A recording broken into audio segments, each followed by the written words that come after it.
And we are live once again from my apocalypse cabin somewhere in the woods of Pennsylvania. I want to welcome you all here. Tonight we're going to try to do something a little bit differently, and that is no real subject. And by that I mean tonight it's going to be an audience participation show.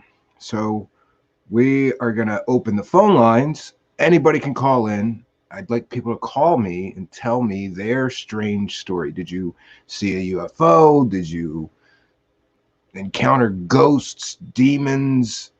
The stranger, the better, friends. So we will, first I'll turn my attention to the live chat. Dan Hogan, I know I'm going to fall asleep before this is over, but let's do this. Maybe not. I might fall asleep.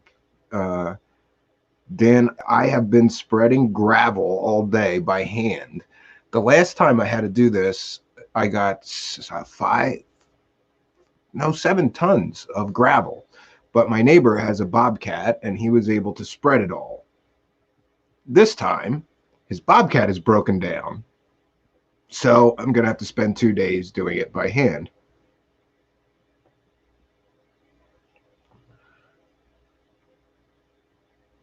Is it Blair Witch? Genocide says, is it Blair Witch country? I don't know about that. I haven't heard anything about Blair Witch around here, but it's pretty rural. It's pretty secluded and isolated. And I picked this location because it's surrounded by state game lands, hundreds and hundreds and hundreds of acres of protected wildlife woods. Well, the wildlife's not protected. The state game lands, you're allowed to go in there and hunt. And so I don't have much land here myself, but I picked this place specifically because there's just huge forests all around here that are state game lands, and anybody can use those. And genocide. Did you get bear spray yet? No, I don't, but I do have mace here, which I hear that some people use for the bears. And today I had some excitement at the cabin because there was a few deer and they were really hanging around on my land here right near the cabin, and I'm shoveling the gravel, and then all of a sudden it was like a mom deer and like 3 of her babies, 3 fawns, I guess.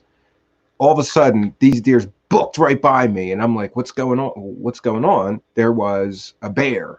I showed on my Twitter that we've got a few bears that have been hanging around here.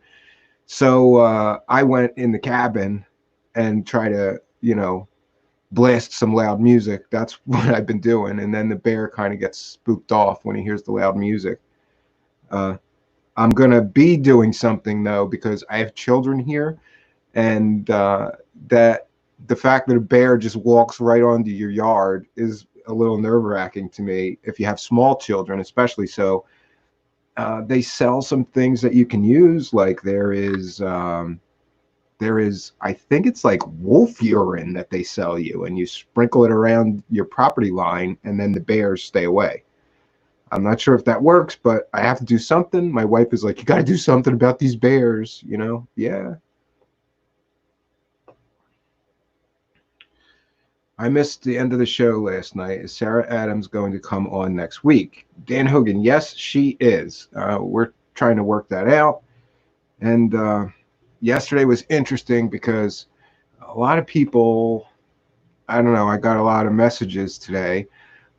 A lot of people seem to think that just because this girl, she's a girl, maybe, I don't know, that I got totally fooled and taken in because she's pretty. I'm hearing all kinds of rumors now. I went to the, woo side now. I'm pulling a Zen, I heard. I think that was in the live chat that I'm pulling a Zen.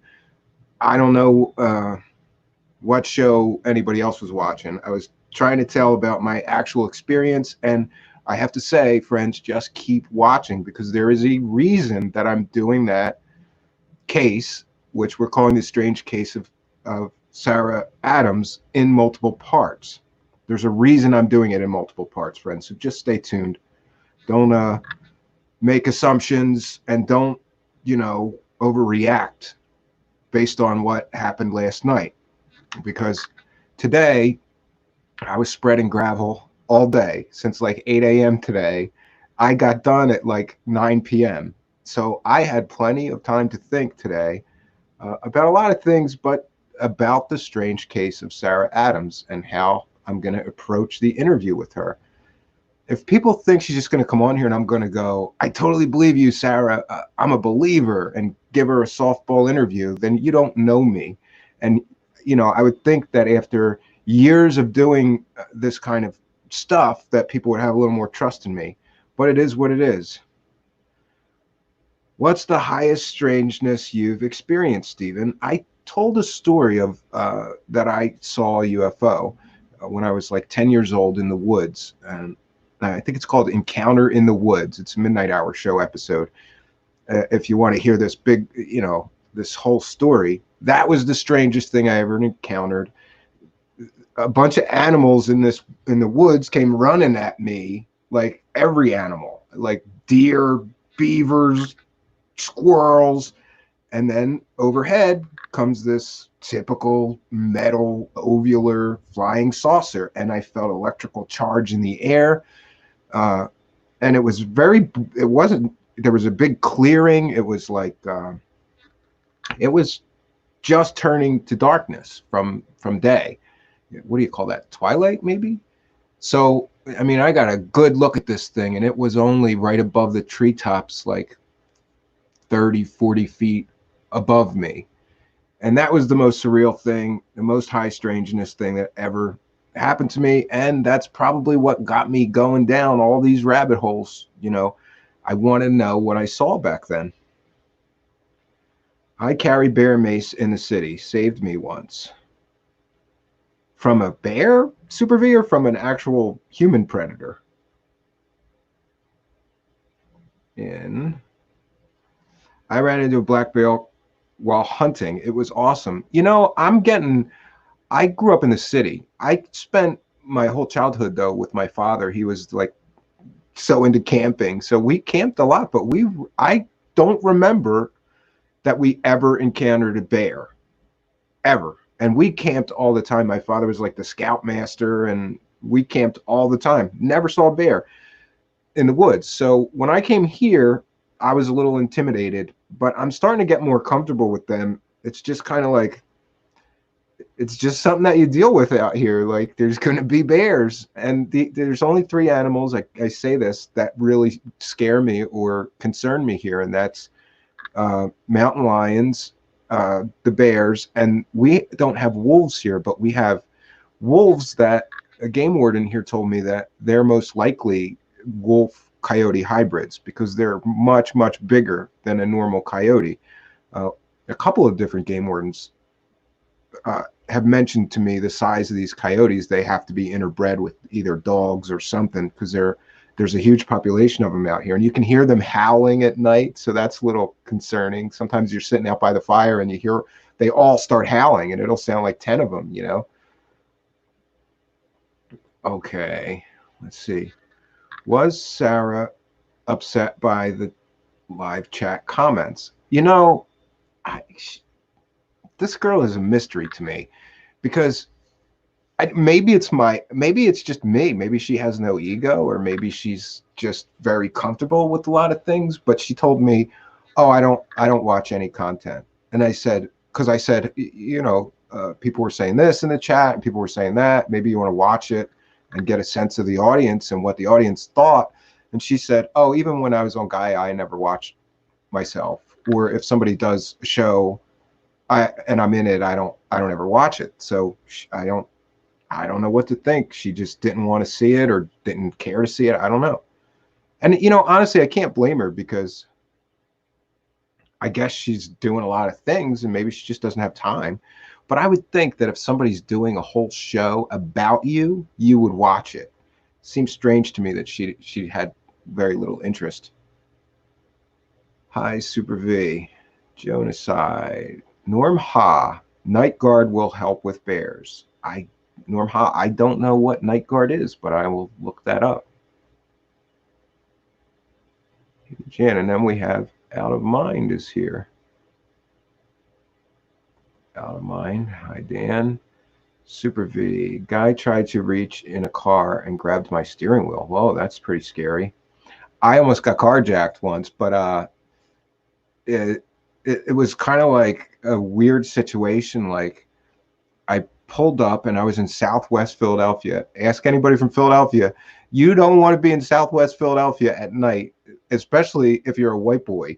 So I get in there and I'm like going down this kind of small side street to try to get to the main street to get out of Southwest Philly. And these two guys start walking towards my car and the light was red. And I was sure they were going to carjack me or something. So I just blew the red and got out of there.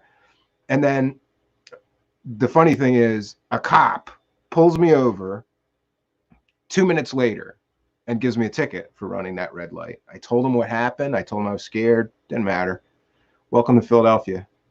You got to pay like a $125 ticket to avoid getting carjacked in the city.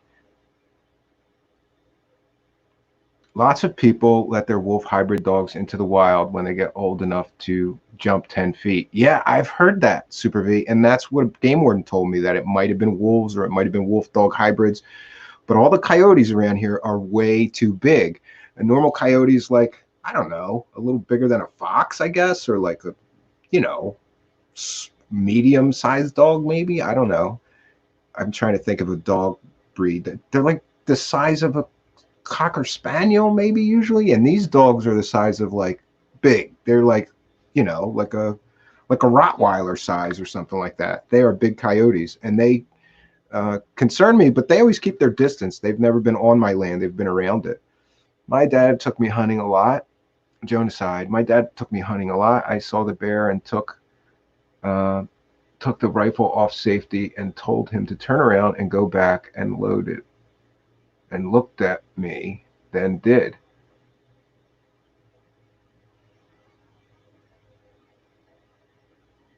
Yeah. Yeah, that's what you do. Everybody says that you back away from them very slowly. You don't make sudden movements. But anyway, the point with the bears and these wild animals is like, I grew up in the city, man. Like, and this is kind of alien to me, but you know, slowly I'm getting used to it. Just like I said, it's something that you have to deal with. Out of Mind, I find that hard to believe. Yes, so do I. I mean, everybody's got an ego. If somebody was doing a whole show about me, you're damn right I'd watch it. I'd listen to it. That's mature and smart of her. No need to go there and expose yourself. Or she does watch and pretends not to. Yeah, I have a feeling maybe she watched it and just acts aloof, like, oh, I don't need to watch it. I don't know.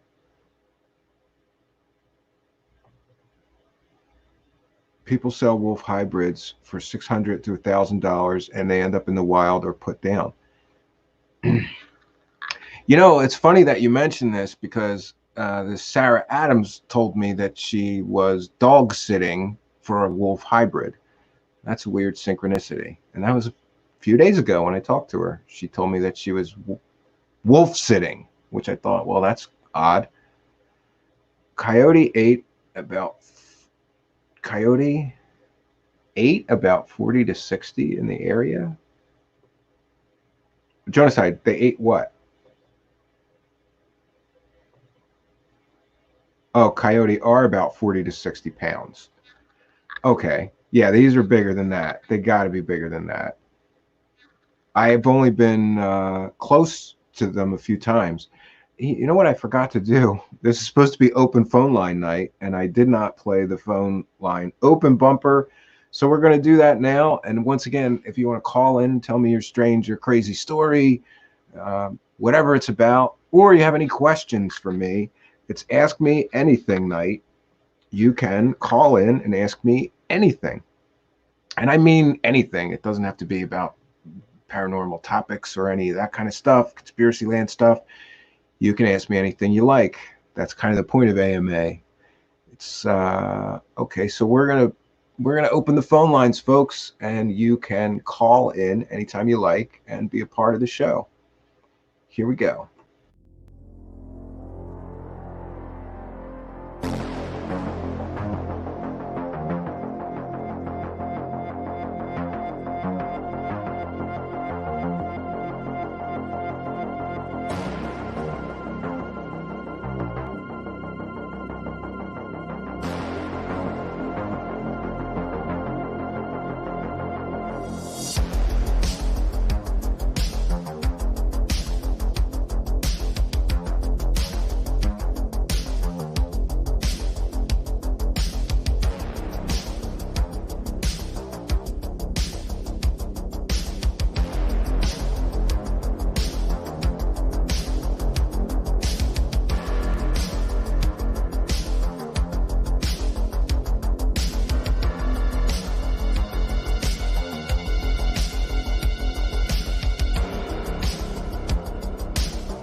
And we are back with open phone lines, open topic tonight, and ask me anything.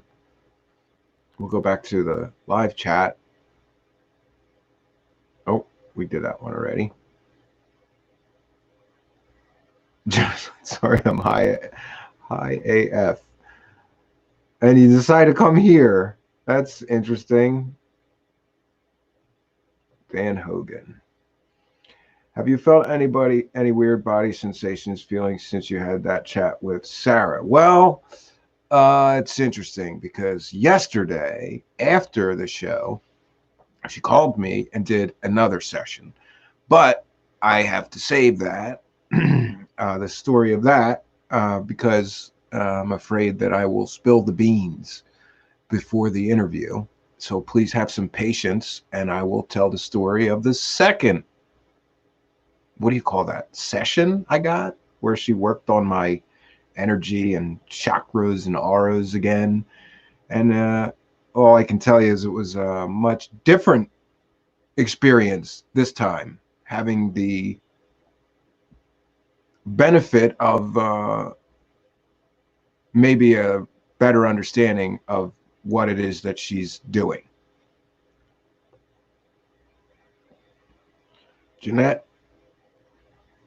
Korzenko is here. I'm sorry, folks. I changed the stupid, like, the comments somehow. Oh no, I know how I did that. Here we go. I'm going to put them back to bigger if nobody minds, because I'm having trouble. I'm having a lot of trouble reading your comments, guys.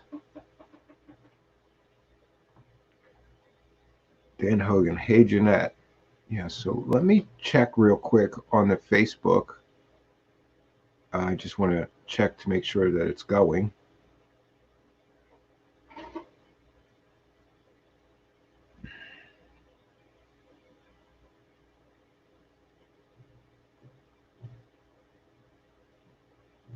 Yeah, it looks like we're good.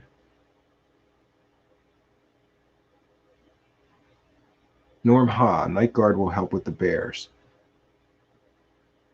Oh, so that was a Facebook comment. And Jeanette Korzenko, hey everyone. Jonaside, any tattoos? Jonaside, no, I don't. And it's amazing to me that I got out of the rock music business with no tattoos and no sexually transmitted diseases. I always think it's a minor miracle that I got out of the rock business with both of those things I didn't get. My best friend growing up, he's in a band called Starscream, but it's with a K. You can look him up on YouTube. Uh, he is got like full sleeves, both arms fully sleeved. I think he's even got tattoos like on his head, like on the back of his head. He's got a big star. I was always, like when he started getting tattooed, he went nuts, and I was afraid that if I got one tattoo, that I would like it too much, and I would turn into the tattooed man. So I avoided tattoos. As far as tattoos, like I like them on some other people, just not me, and it's not like a religious thing. I'm pretty sure if you're Jewish, maybe Jews, it's forbidden to tattoo your skin. I could be wrong. I know there's some religion where you can't do it. So for me, it wasn't religious. It was just, I don't know. I don't know how to do that. And then friends, I'm gonna put this phone line here. Oh wait, here we go. So here is the phone line once again. I should figure out how to share that on the screen. I don't think I can right now because I don't have the file. But there you go. This is the phone line. We have open lines tonight. And of course, what's funny is somebody calls every night. And now I'm doing a show with open lines and we have no callers. I think the phone's working. Yeah.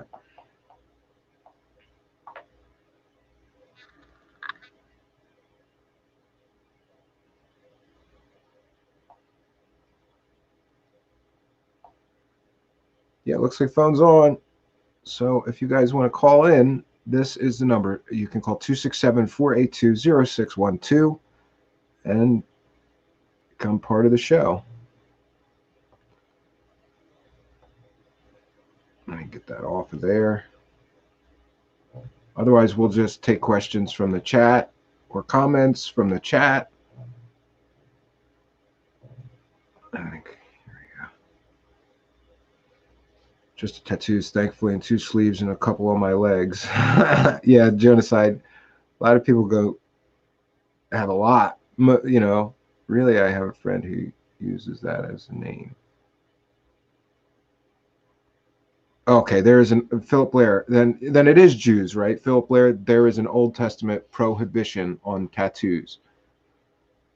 I think I have a brother-in-law who was Jewish. Well, I had a brother-in-law. My sister-in-law divorced him, but he was Jewish, and I think that I heard that from him that you couldn't get tattoos. Which makes tattoos of the Old Testament Bible verses especially funny. Yeah, it kind of does, right? I'm sure people have gotten Old Testament Bible verses. Hi, Jasmine. Hi, Jasmine. Oh, yeah, Jasmine Emmerich is here. Genocide, I'm too high to call. Well, that could be kind of fun, though, you know. Genocide, 5 peeps in the live chat. Hey, Jasmine. Jeanette Korzen. How come I can't say that? It's very simple, right? Korzenko. I'm saying that right? It's Starscream, one word, but it's Starskream. And you can find them on Facebook or on YouTube. I think they just have a new music video or something. Somebody just told me. I think yeah, just made a new record. I don't know.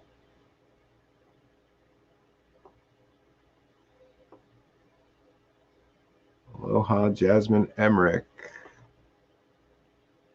I am Catholic and no tattooing. Really? I grew up Catholic. I never heard you couldn't have tattoos if you were Catholic. Never heard that.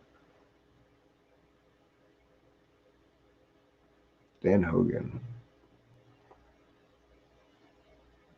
The game Plinko. Favorite Beatle. Boy, that's a tough one. It's definitely not Ringo or George Harrison.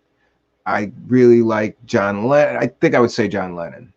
But you know, I'm a big fan of all the Beatles music, but I think I like the songs that John Lennon wrote the best. And I'm a big fan too, though, of Paul McCartney's later work when he got out of the Beatles. But I got into the Beatles really late. Like when I was younger and a music fan, I could care less about the Beatles. Didn't really care about them. Didn't really like them. Later, in my 20s, maybe early 30s, I got sort of engrossed in them because I got like a CD collection of every Beatles album. And then I went, whoa, now I understand why they were so loved. Girlfriend uses it as a screen name. Has Sarah crept into your dream time? Yes, she not yesterday, but the day before yesterday, she absolutely did. And she told me that I would dream of her, and I did. And I don't want to say I dreamt about her, but I dreamt and she was in the dreams. And that's a little creepy when somebody tells you, tonight you're going to dream about me, and you do. But it could be just coincidence or that she was on my mind. My mom was Catholic and cried for weeks after my first tattoo. She wouldn't let me go to mass with her, made me sit separate. Oh, wow. Yeah. When I was younger, I dyed my hair like jet black and let it grow. And my dad would not, he didn't want me to be like going to church with them or anything like that. And it was funny. It was like, really? I dyed my hair and I get disowned. John Lennon, then George Harrison. Really?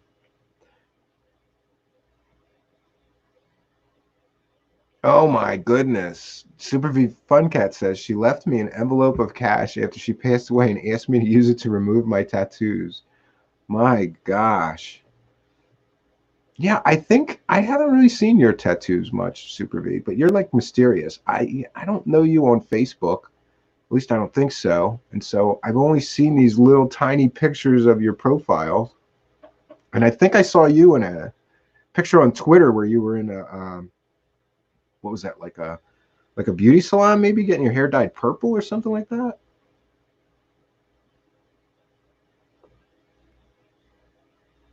Sergeant Jasmine Emmerich says, "Love the Beatles, Sergeant Pepper's Lonely Heart Club Band album, and later."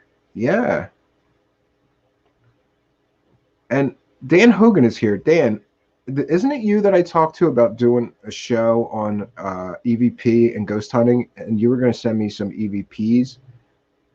Even if you just want to send me like the raw file, um, I'll kind of go through and try to find, listen to it, and try to find the EVPs. I woke my parents up drunk to show off my tattoo. I was 18, but still in high school, and I had to have it covered up. They were pissed. Yeah, you know what's funny is like later is like telling your parents some of the stuff that you did. Well, like when you're an adult, like and you could tell, like, oh yeah, we used to sneak out every night. You had no idea. Me and my brother sat with my mom once, telling her all the stuff we used to do. She had no idea. She was pissed. William Pixley, what's up, folks? Steven, you beat out Jimmy Church 2 nights in a row. Not bad. Last night was a good show. I should say this about Jimmy Church. Kindler, gentler me. I once said a lot of bad stuff about Jimmy Church in relation to one Cosmic Con Man, or two, maybe. And later, I heard some stories about why he kind of just ghosted them and didn't talk about it. And I got to say that I was most likely or probably wrong to attack him because he had reasons for why he did what he did. And, God bless him. Like, I think he was in a bad situation and he made the decision that was best for him. So I wish him the best. Oh, we did that one. Lennon, but I do love Paul, even if he's dead.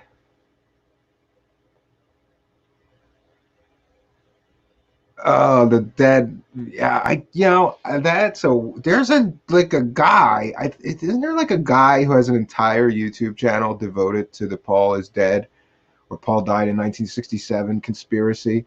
And it's just kind of ridiculous because they even asked, I guess, the new Paul, and he said, "Oh, it's ridiculous, and here's where it came from. It came from a story in a college newspaper."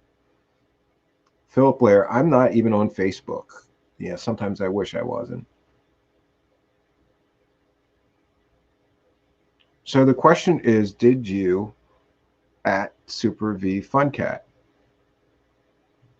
Did are you asking her, did she do something? I don't understand that question. Facebook is haunted. Phil Blair, get out of my mind. Magical Mystery Tour. Okay, Dan. Yeah, so Dan Hogan is going to be a guest on an upcoming episode of the show. I am fascinated by this ghost hunting stuff and EVPs lately, mostly because I've never looked into that much. And boy, I got to tell you, you sure get sick of looking into you. I'm sick of UFO stories. Not really. I mean, I'm still going to do them. I love UFO stories, but there's only so much out there that you can, there's only so many books, so many stories. Um, so I started looking into other paranormal topics pretty recently, and before I would just go, I'm going to stick to my lane. But lately, I've been sort of branching out into that stuff. So he's going to come on. He's done some investigations and he's got some EVP proof. Let's hope that we're going to get to hear. Somewhere I heard that more than half of the people on Facebook are no longer in the world of the living. Don't know if this is true or not. It's got to be a certain percentage of dead accounts. I saw somewhere on the web there is a website dedicated to dead people on Facebook and like weird stuff that they posted, or like, and it's creepy because some of them like killed themselves and they're showing on this website like posts from them before they killed themselves. It's a little insensitive to those people's family and stuff, but it is what it is. This is our world. Jasmine Emmerich, never got a tattoo, couldn't think of anything I wanted to see on my body for the rest of my life. You know, I would have guessed that you had some tattoos. Jimmy is a good guy. He is growing. Yeah, yeah. I sort of just let go of like not liking the guy because I mean there was some specific reasons that I didn't like him, and I was probably wrong about him because I didn't have the whole story, and I got the whole when I got the whole story, I felt bad for what I did. So if Jimmy's watching or anybody knows him, I'm sorry for what I said about you previously. I wish you the best of luck, and I hope that you know, I don't think he has hard feelings. I think that actually every time somebody mentions him to me, he acts like he doesn't know who I am, so he probably doesn't care.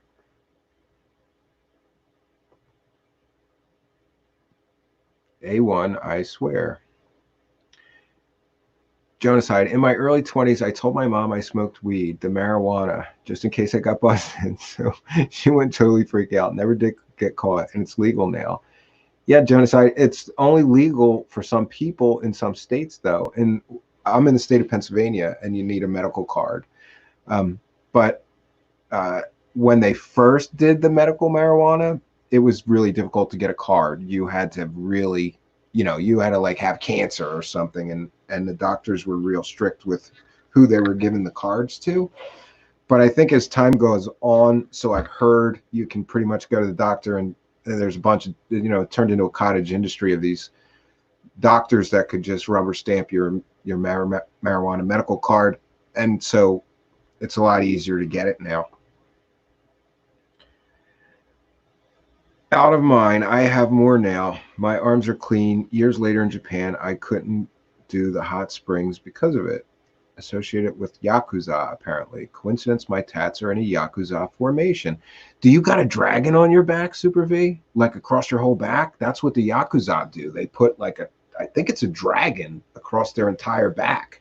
And I don't think that she was in the Yakuza, but I knew this girl model a long time ago, and she had her in this beautiful, beautiful dragon on her entire back.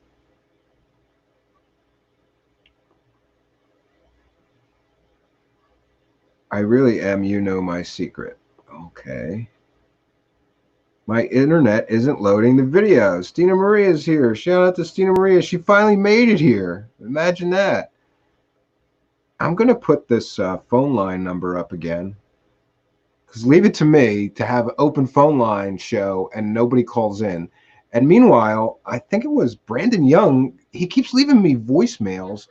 Folks, if you do call and you get a voicemail, it dumps you to voicemail, it's because somebody's on the line. That's the way this line works. If somebody's on the line with me, it'll dump you into voicemail. So don't leave a message. Just hang up and wait until somebody's off the line and we'll call back up. I wanted to come say hi, though. Oh, what did she say something before that? Oh, my internet. Yeah, I'm surprised you're still awake, Stina. This kid's driving you nuts. I'm, you know, free of children tonight, so that's why I'm still awake. I probably should be sleeping, though. Ever heard the supposed time traveler Beatles album Everyday Chemistry? Wild story. No, but I will look that up. I got a birthday shout out from Jimmy Church on Monday, my 50th. Well, happy birthday, Jonaside. You know, I didn't know you were that old, man. But good for you. Yeah, Jason Quitt mentioned me on his show, and that's when he said, Who? Who? Like he didn't know who I was. Maybe he doesn't know who I am, but I think he does. It's kind of funny. Oh, and so upcoming shows. So we have Dan Hogan. We're going to do a show on EVPs. We have this Rachel Hoffman, who's does ghost hunting. She's from Paranormal Expeditions. She's a cool girl. She does like she's got a bus that she lives in. And when she hears about a haunted house or something, she gets in her bus and she goes there with all this gear, and she works on the, finding ghosts. And we're going to have her. I can't wait to talk to her because I followed her for quite a while now, and she's kind of really fun to watch go on these adventures. I appreciate that you held your ground, V. Hey, out of mind. Loved your apology video. Yeah, there's so much fun. It's fun stuff going on. Like Stina makes a video, and then some crazy, isn't it like a crazy guy in England, right? Is like trolling her bad, like telling her she better make a video to apologize and this and that. And she made a video that basically said, suck my cock. And I love it. Super V Babe. Okay, so Stina says he actually has left me alone now. He made one comment and his people have left me alone. So I will too. I have 3 dead people. Super V Cat says, I have 3 dead people on my Facebook. I hate Facebook. I have to purge 300 people and get through 100 requests. Yeah, send me one. Send me a request. Then maybe I could see your tattoos. Oh, that's sad. That is sad. Are you taking phone calls tonight? Yes, I am. Well, we're trying to. I put the phone line up. Actually, you know what? We're going to do this. We're going to go and I'll play the open phone lines bumper so that maybe, because people could call in from Facebook too. So tonight is open phone lines and ask me anything, folks. You too can call in and be a part of the show. You can ask me anything, or you can call in if you want to tell me your strange paranormal experience, whatever that is. I'd like to hear it. We're going to open the phone lines up, and anybody can call in. Anybody can be a part of the show. Come be a part of the experience here on Truthseekers. We are opening the phone lines.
Okay, Stina's gonna delete her "You're shut up, stupid" video. It was pretty funny the way she edited that together, though. And in a rare occurrence, my wife is actually watching tonight. So, hi, honey. She just texted me that she should be in bed too, and she said, "I'm tired, but I can't sleep, and I must be bored if I'm watching this." Thanks for the support. William Pixley. So, since my wife is watching, I should tell her. I haven't really talked to her today. I spread a whole bunch of gravel today, and it's a lot harder without a bobcat when you have to do it with a shovel and a rake. William Pixley says Church's promotions of Not Good and Chilcock was a huge mistake. I had an early falling out with him over that issue. Justified, I wouldn't back off, and I was right, as you were, and others. Well,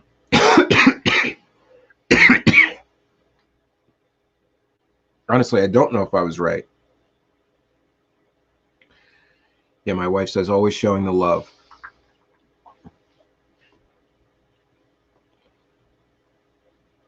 Dan Hogan, I'm by no means a true believer in EVP hauntings. I've picked up a few interesting things on tape, but in the moment, I don't think I felt anything odd. I'm like Fox Mulder. I want to believe. Me too. And it can't hurt to have you on the show, and we'll listen to those things and see what everybody thinks, because maybe you got something there, right? That would be great. I got my medical card in 2012, arthritis and acid reflux, but both gone now. Well, mostly. Good for you. And it was the green that helped with that, Jonaside? Yes, here is the phone line. If anybody would like to call in, they can do so. Yeah, leave it to me. Sometimes when in the other shows, I had to like turn the phone off because we only have so much time for open lines. So I thought this would be a good idea. Maybe I should have waited until we have a bigger audience, but no dragons. V chest formation and inner lip. You got a tattoo on the inside of your lip? Super V Fun Cat? I've seen people do that. That is strange.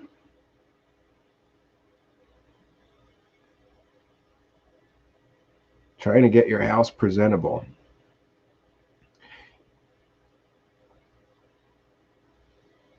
Philip Blair, when I was first prescribed Adderall for ADHD, my grandmom and RN said it would be healthier if I had cannabis instead. She died penniless, but always donated to Normal and the Marijuana Policy Project. Okay. Jeanette Crescento calling to the show. That's the call-in number, folks. If you want to call in, it's 267-482-0612. Phil Blair. That's cool, Phil Blair. Did you take her advice? No need to share if not comfortable. Yeah, I've heard of people on ADHD meds taking cannabis or CBD oil instead. Part of her medical career was a psychiatric nurse. Okay. Oh, what was that? I missed that one. Oh, that Stina's troll is in New Zealand, actually. Yeah, this guy's a piece of work. I don't know, understand though. Why is that guy? He's like such an incredible fan of Corey Good, and he doesn't like what you're doing. And how dare you, with facts, like show people the truth. Crazy racist New Zealand is. I had no idea. I've not heard that. Philip Blair says the right strain is very helpful. I found different types of ADHD, ADD respond best to different treatments. Una Song shared just this week how racist. Oh, I did not know that New Zealand is racist. It's kind of strange to me. I've never heard that. Oh, how Una Song got treated in New Zealand. I don't know about that. She's Asian.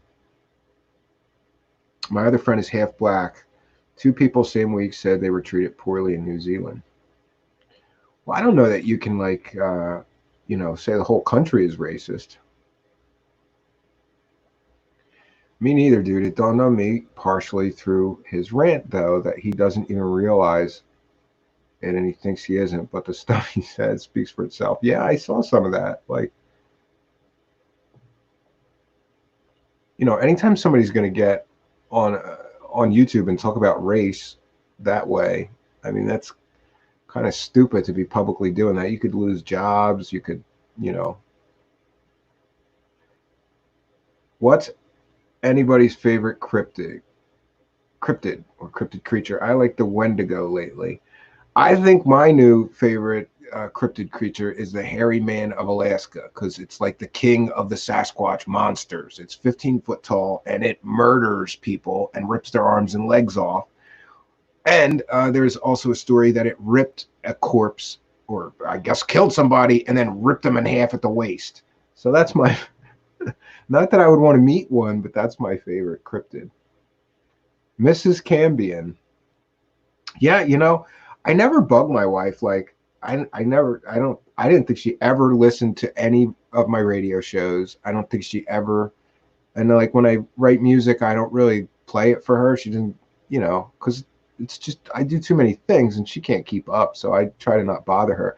My younger son, Xavier, is my biggest fan. When I, write new songs, he'll come in and I'll let him listen to it. And then he tells me if it's a good song or not. And he's pretty honest. Like, he's like, I don't like it. It's too fast, Dad. He's pretty funny. Jeanette Krasenko says, hi, Mrs. Cambion. She's actually not Mrs. Cambion. And this is a funny story. When I married my wife, she was like, just to let you know, I'm not changing my name. And I go, you're not? I just assumed that every woman changed the name. And she said, no, I'm keeping my name. First of all, I don't like your name. And second of all, you're marrying me. You're not adopting me. I'm keeping my name. And I always thought that was funny. Since then, I think it's a lot more common that a woman just doesn't change her name. So she still has, her family name that she was born with, which is fine. My children have my last name. Aloha, honey. Hi, Mrs. Cambion. But when we did magic shows, people called her Mrs. Cambion. So, and I think we billed her as Sharon Cambion with me.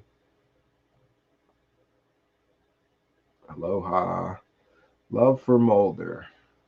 Shout out to Mrs. Cambion. Yeah, folks, if my wife is watching what I'm doing, she's got to be bored as hell. What's going on with the Ozarks? You're not what? My wife got obsessed with Ozark. I haven't watched any of it yet. I was going to try to catch up to her, but I think she's on season 3 already, so there's no hope for me.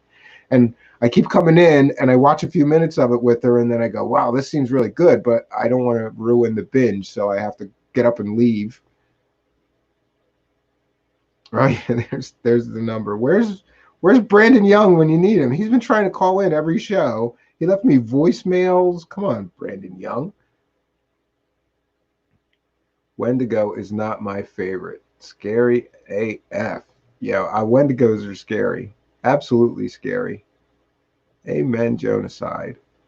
The Prime Minister of New Zealand is great. I wish she was our president. She's awesome.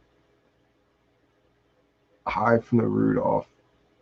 Like from the Rudolph movie. Yeah, I think that was a Wendigo in the Hairy Man may be a Neanderthal, or North myths talk about trolls. Could be. Or, the Native Americans have myths of giants in the forest. William Pixley, he says, laugh out loud, I don't like your name either. Yeah. I love that. I didn't change my last name either. 21 years of marriage, no problem. Yeah, me and my wife have been together for 20 years now. Or she can correct me. She knows the exact day that we met. She knows the first, when we became exclusive. Then she knows of the time that we broke up for a few weeks. I think she knows the dates of all that. She'll remind me. Like, this week, however many years ago, that's the week that you broke up with me. So it's always been a sore spot. William Pixley, who is your favorite magician? Thoughts on Dynamo? Not a fan of Dynamo. Really not a fan of Dynamo. I just didn't like his style, and I didn't like the fact that most of what he did was just take what David Blaine was doing and do that too. I grew up really loving David Copperfield. That him and Lance Burton, who's a dove magician and illusionist, were my two favorites, really. Thoughts? I love that my fiance is not into UFO or woo anything. Keeps things balanced. Yes, Super V. My wife could care less about any of this stuff. She, sometimes if I'm watching like a documentary, she'll watch some of it with me, but she's not really. It's just not her thing, and that's, you know, her thing is. Philip Blair says aloha, Mrs. Not Campion. Yeah, it's funny.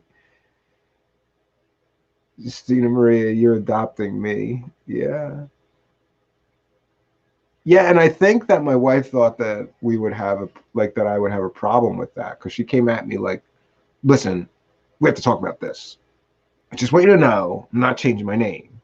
Like she was, and I'm like, "Okay." It didn't really bother me. Yeah, we could keep putting that phone line up, but I think no one's calling, and that's okay. I think we're gonna wrap things up here shortly.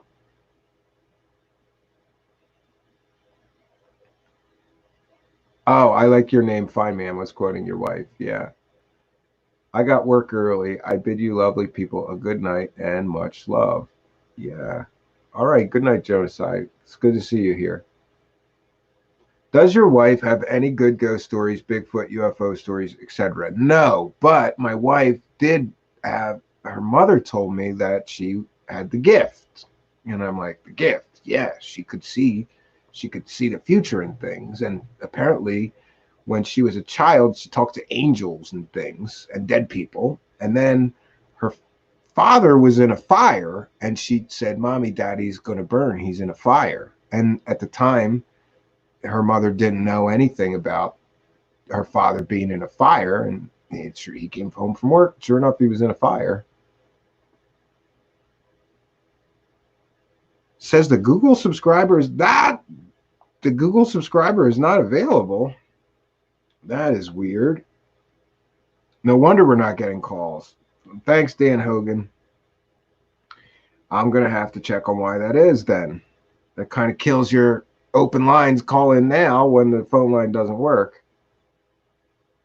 David Copperfield used to sit in my waitress statement and make SIGs disappear. Oh, here we go.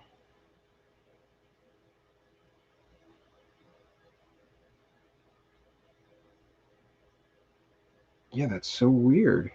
I don't know why that. I got a voicemail, so.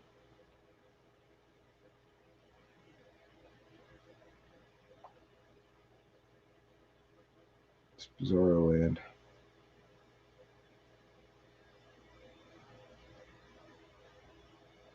My wife says she doesn't know how to do the chat that they are doing, though. Sharon, if you want to go to the chat, you go to YouTube. Uh, the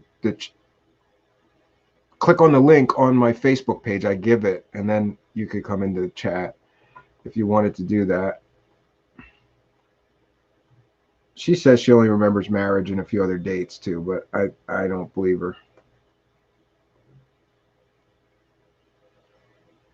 My husband too, Super V.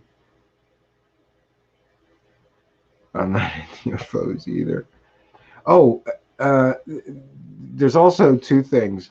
First, I've really got to work harder on like finishing a point. I was talking about upcoming shows, so we're gonna do a show coming up with Jason Quidd again on the Japanese suicide forest because I was going to do that show solo, and then he saw that I posted about it, and he said, "Oh, I've been there," and he started sending me pictures, and he's got some strange stories of that Japanese suicide forest.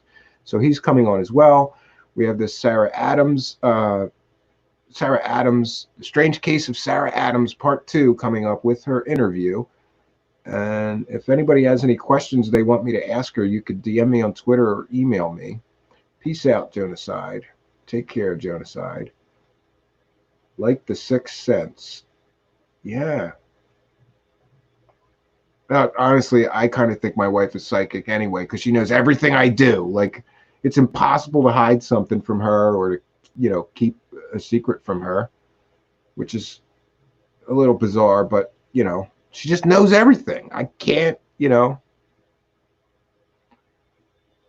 Sometimes I think she put cameras in the house because she knows like what time I get up and what I did with the kids that day. Quits quilts. There we go.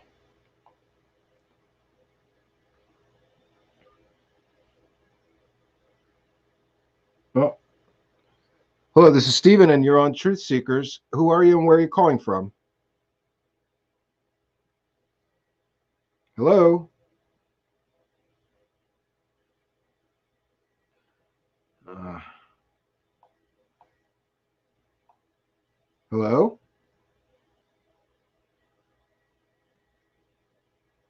No, I hear nothing. So we're going to hang up on that.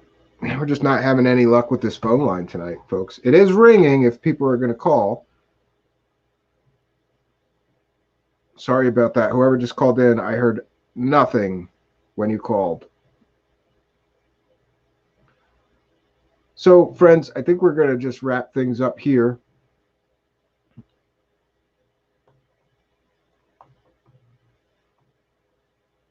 Houston, we have a problem.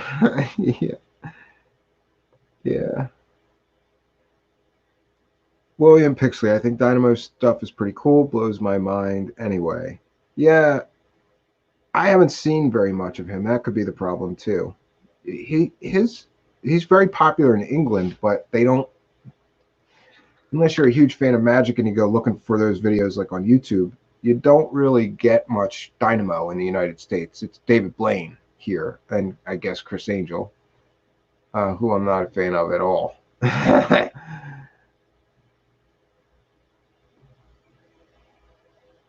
Okay.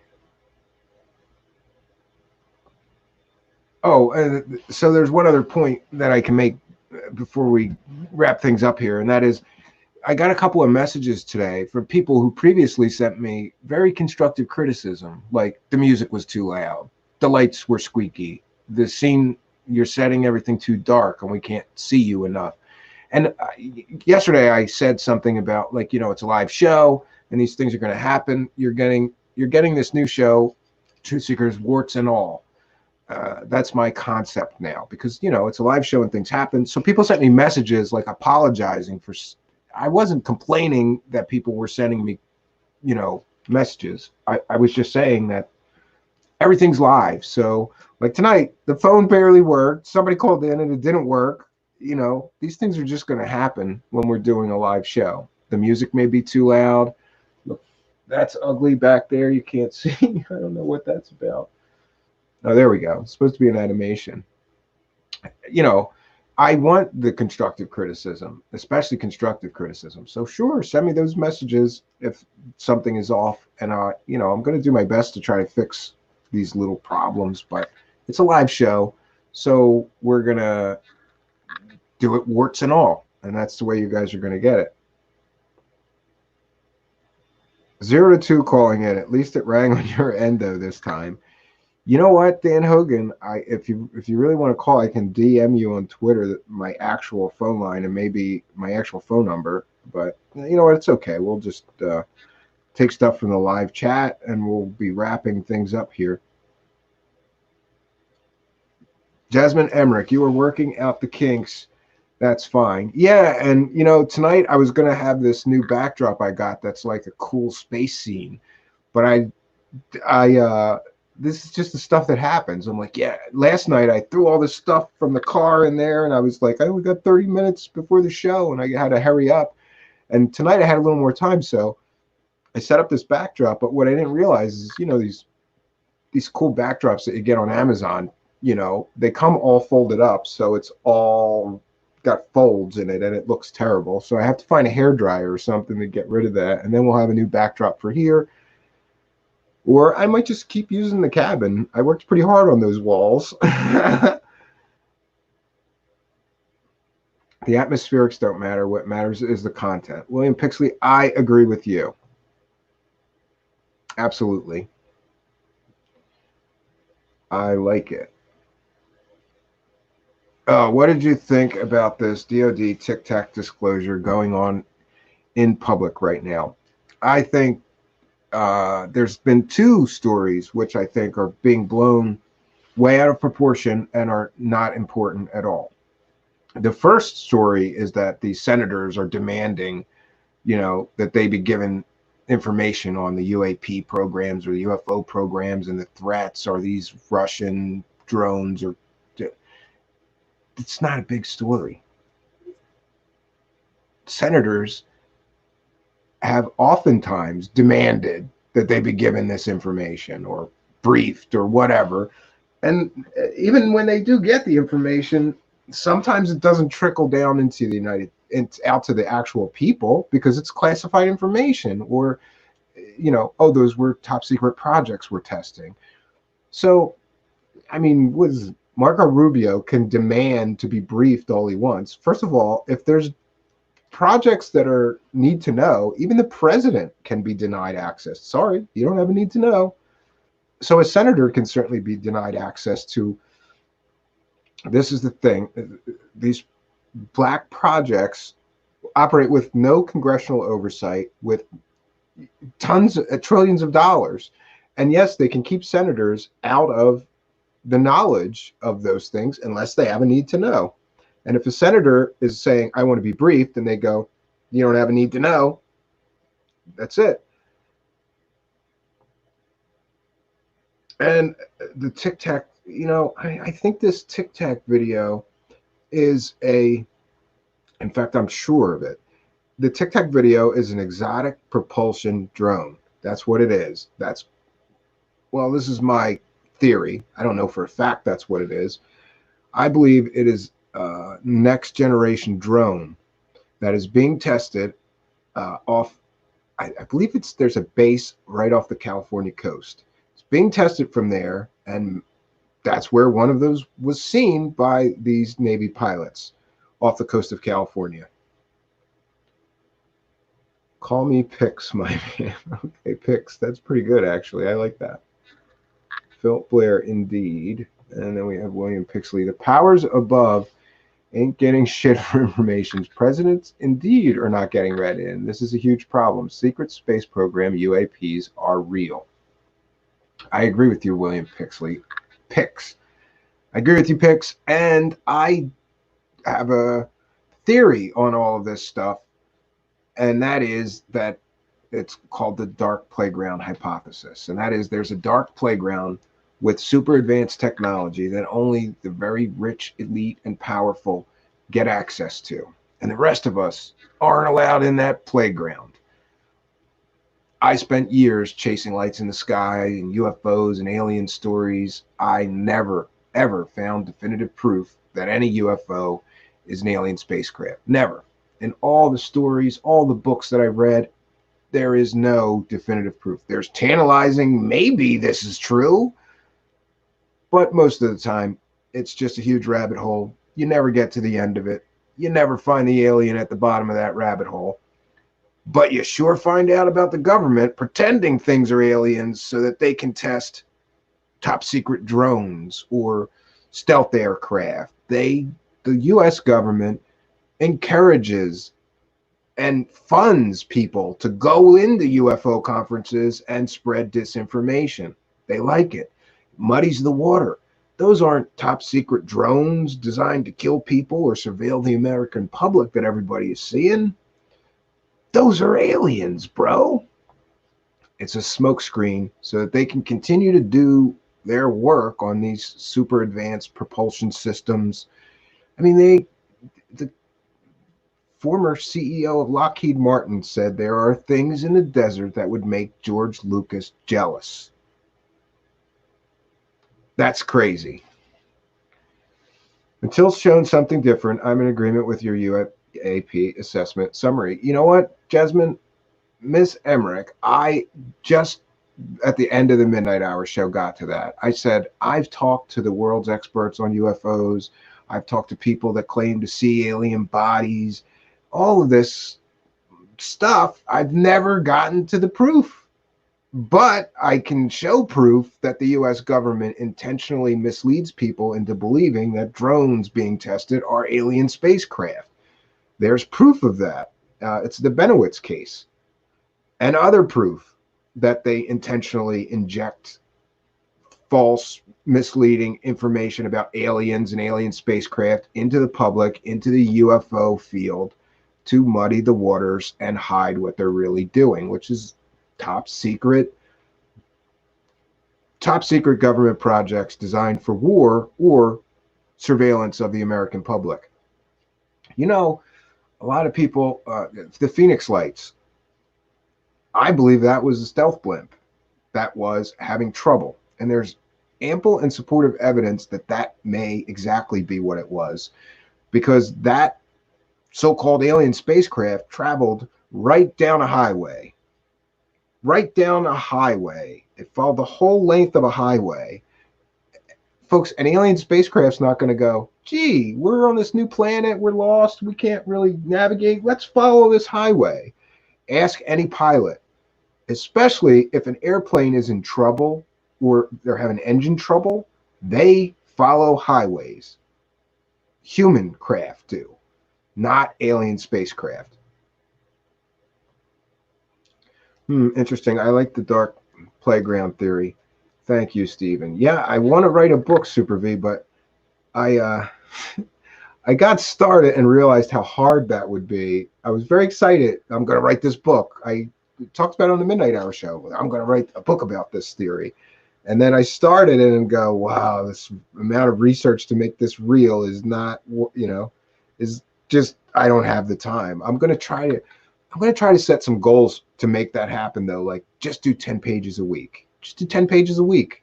I never written a book before, though, so I had no idea what I was in for. Dolan certainly didn't get it right with his disclosure of our lifetime. Super V Fun Cat, I think that's another upcoming show.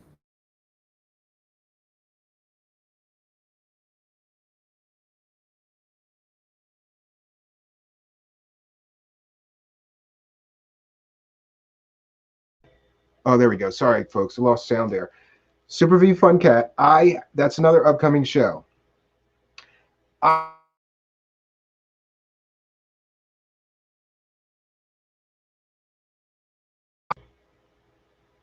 I'm sorry, folks. I'm having some technical problems. The mic keeps muting, and I don't know why. I'm not doing it. So, an upcoming show. I really think I'm going to do this. I'm going to call it The Dirt on Dolan.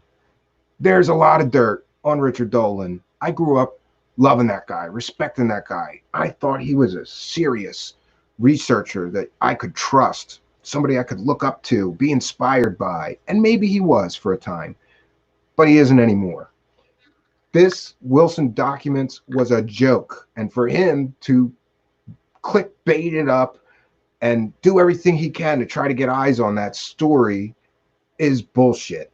And really, I lost so much respect for him. At the time he did it, I knew that this story was bullshit.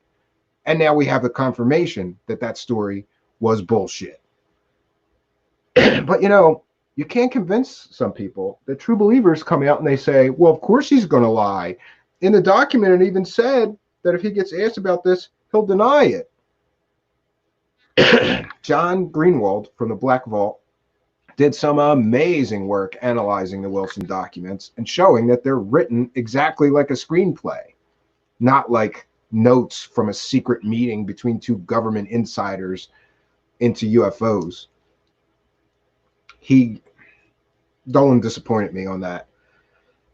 And there's a lot of other stuff that people, excuse me, folks, there's a lot of other stuff that people do not understand about Richard Dolan, and I'm going to talk about a lot of it. And like I said, an upcoming show, you heard it here first, The Dirt on Dolan. We're going to do that. And, I think he gets a pass, and I don't think it's fair that he gets a pass. It's like, oh, well, you don't want to say he's full of shit. He's one of the top guys. I don't care about the pecking order here. If you're full of shit, I'm going to tell you, you're full of shit, Richard Dolan. And yeah, I'll say it here first. Richard Dolan, you're full of shit. Your wife is a bullshit remote viewing idiot. Remote viewing. You're doing shows with her on remote viewing. I got a challenge. Here's a challenge, and we're going to do this on the Dirt on Dolan show. I'm going to bury boxes of dildos somewhere in America, and Richard Dolan's remote viewing wife is going to find every box of dildos. And if she does, I'll give $10,000 to her favorite charity. But she's got to find every box of dildos that I bury across America with her amazing psychic remote viewing abilities. What's the chances that's going to happen, folks? And where am I going to get boxes of dildos from? This might be a bad plan. The military has confirmed they have vaults, plural, of still undisclosed classified UFO, UAP, and black space op data. You probably right. I'm sure they have vaults of still undisclosed UFO, UAP, and black space op data. Doesn't mean that it's aliens, though. It could be just drones from other countries that were captured or went down. It could be our own top secret drones that they were being tested and they went down and they have wreckage from. We don't know. I think he sold out to the mainstream.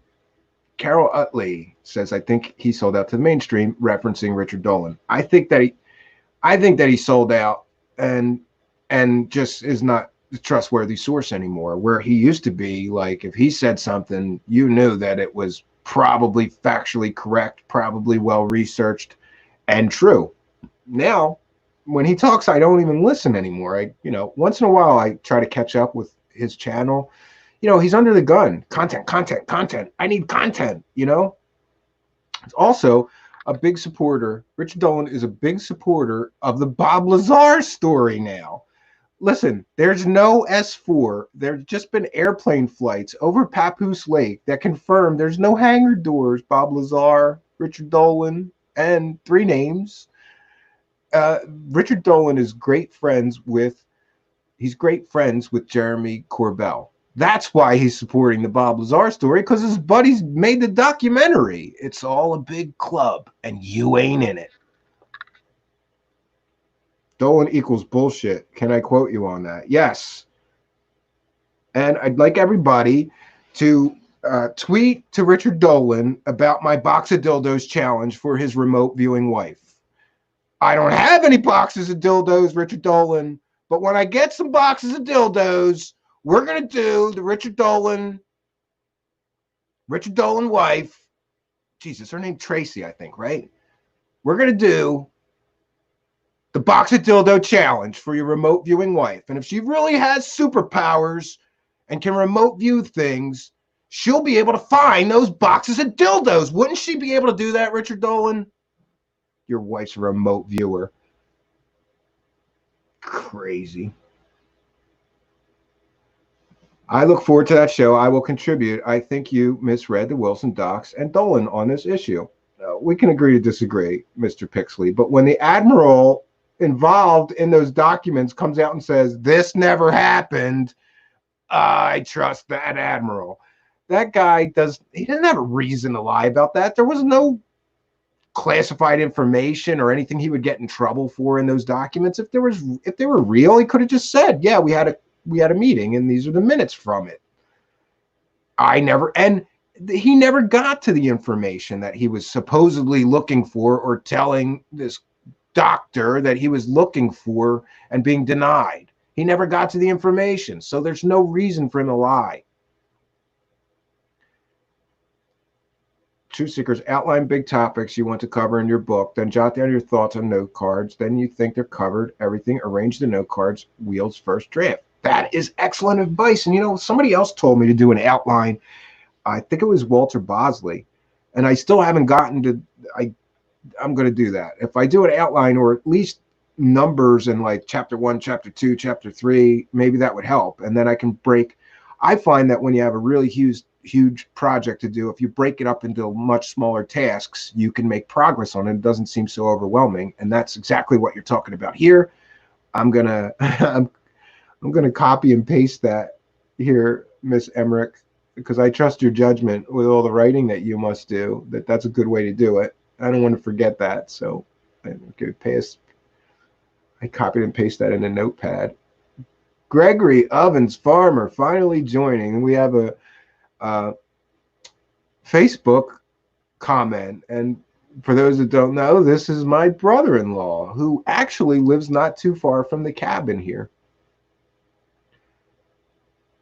He is married to my wife's sister, my wife's oldest sister, Jeanette. How you doing, Greg? It's nice that you came.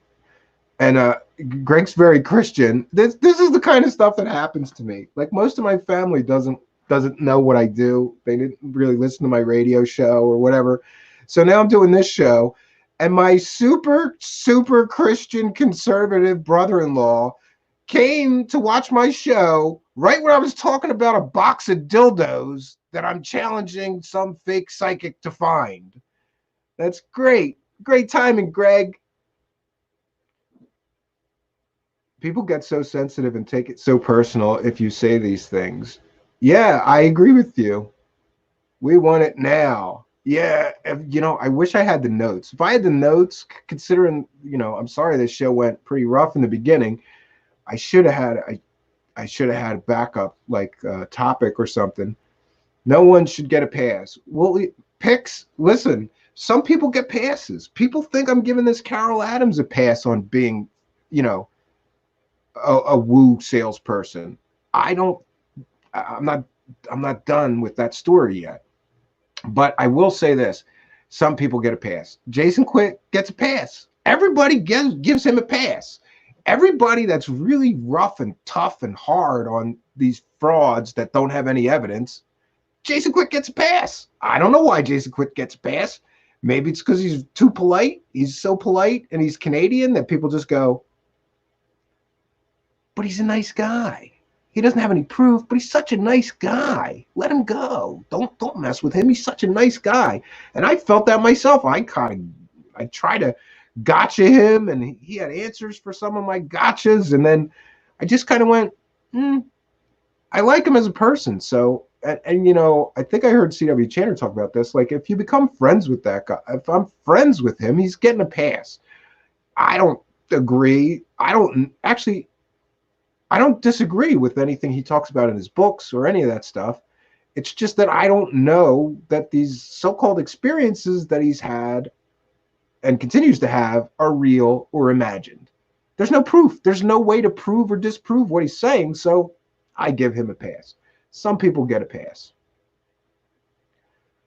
Brandon Young, what are you laughing at? Are you laughing at my box of dildos challenge? This is going to be a serious academic study into remote viewing. We're going to bury boxes of dildos across the country. I'm going to need help. I'm going to need some people to go buy a bunch of dildos and put them in the box and then help me to bury them across the country. We're going to have boxes of dildos in every major city. And Richard Dolan's remote viewing wife is going to use her super psychic powers to locate the boxes of dildos. I think this is a good idea. I say let it out. Yeah. Do a deep dive on Dolan. For you, Super V Fun Cat, I'm going to do that. Like I said, the episode's upcoming. It's going to be called The Dirt on Dolan. Now I'm going to have to find boxes of dildos to get this show to work. I'm going to have to listen, I'm going to have to film myself burying a box of dildos in the woods up here. This is a crazy idea, but I think it's valid criticism. Here's this guy, and listen, everybody's got a shtick, right? Everybody's got their, we got dark journalists. He's got the Men in Black, he's got the suit on and stuff. Like, that's his shtick. Richard Dolan's, though, is sly, and it's deceptive because his shtick is, hello, I'm Richard Dolan. I'm a serious researcher. I'm college educated. I have degrees in history. And I've written all these really studious books. But it doesn't make sense. His shtick doesn't make sense. He's out there selling UFO bullshit like everybody else sells the UFO. He's no different. I thought he was hugely different. I got conned by Richard Dolan's shtick because it's a good one. It's like, well, he's not full of shit. He's a serious researcher. He's got a college degree. He writes serious books. And meanwhile, his wife is a remote viewer. Come on, man.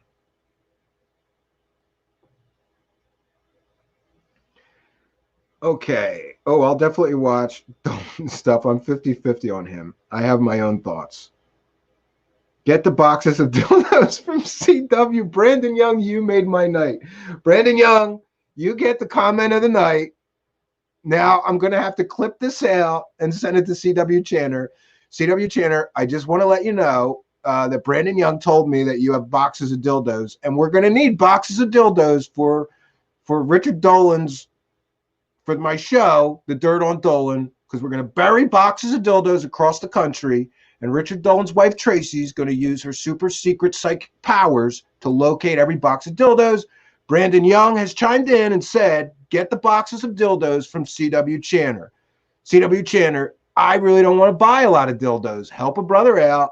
Give me some boxes of your dildos.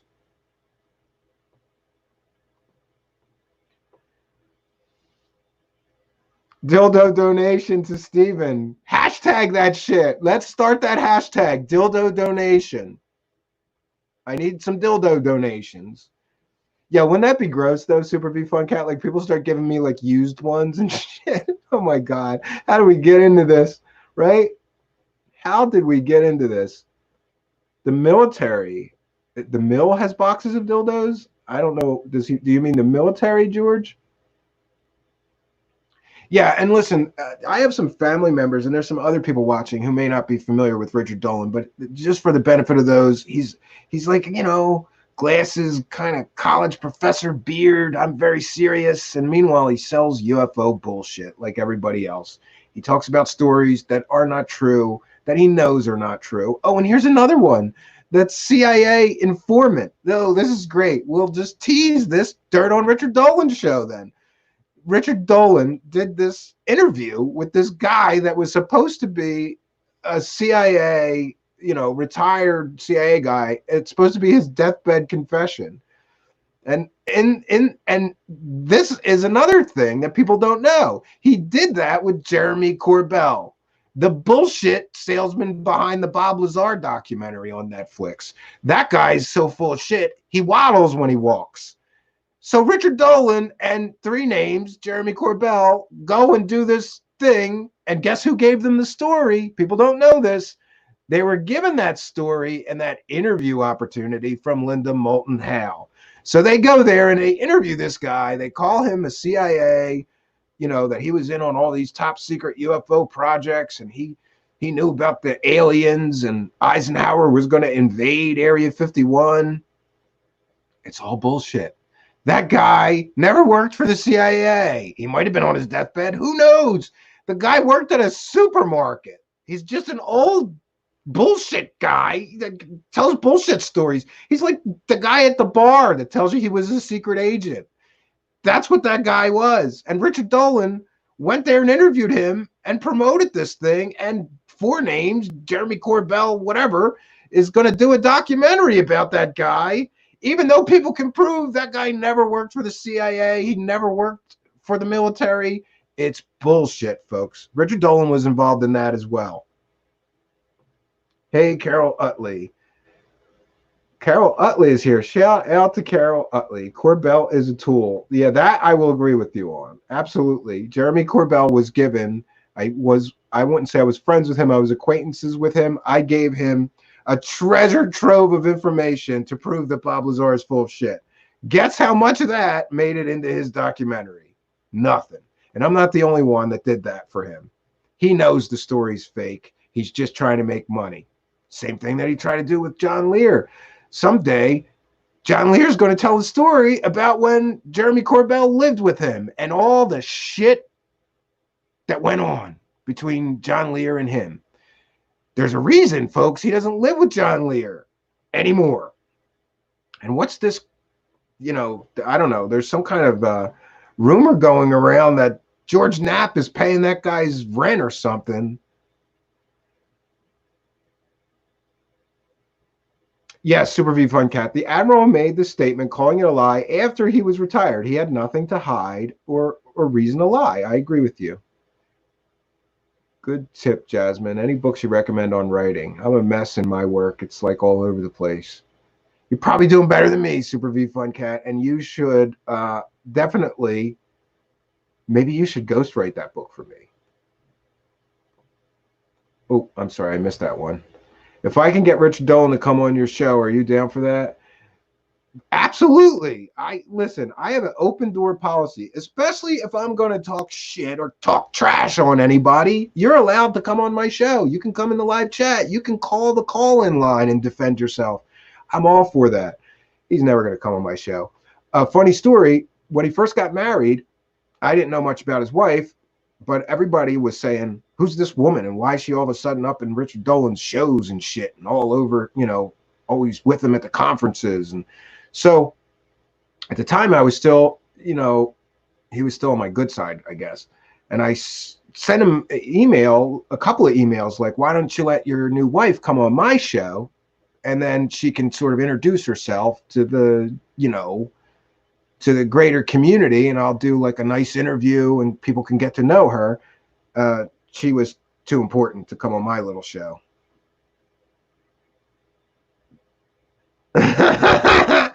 Dan Hogan says Tracy Dolan just called me. She said there's a box of dildos buried near a remote cabin in Pennsylvania. Absolutely. Bundy or Dahmer? Oh, I don't know. Both of those guys are scary as hell. But I think if I had to like choose between one of those two to watch a documentary, I would watch the Bundy documentary. I think he was a little scarier because he was so charismatic that he looked like, like just strange. And he was a sexual predator too. And strange that he would be a sexual predator as charismatic and good looking as he was. He didn't need to become a sexual predator. It's just a bizarre story. So I think I would pick Bundy.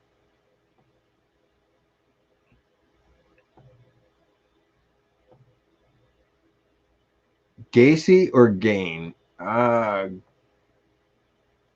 Gacy, I would say. And shout out to Lucky Seven. I don't think I've seen you here before. Same advice that I gave Stephen. I'll tweet you a book I recommend. Are you writing fiction or nonfiction? Remember, this entire field is way occluded to start with. It's not easy. Yeah, yeah, you're right. Out of mind. CW is jelly of Jason. Yeah, I think he is. You know what? Listen. He's probably not going to see this. So listen, I want to do a little experiment. Um, I want everybody to go into CW Channer's live chat. Don't all do it at once, Well, it doesn't really matter. But I want everybody to go into CW Channer's live stream chat and say something like, "This show's pretty good, but Jason's is better," or something like that. You got to mention Jason Quit. Like, CW Channer looks okay with a beard, but Jason Quit would look better. Everybody's got to go in his chat and mention Jason Quit, because every time somebody mentions Jason Quit in his chat, he gets all pissy, and it's just funny to watch. Fuck Jason Quit. Fuck Jason Quit. And then he tried to explain his whole fuck Jason Quit thing, which was even funnier because he had to use a children's book to explain why he didn't like Jason Quit. Come on, CW Channer.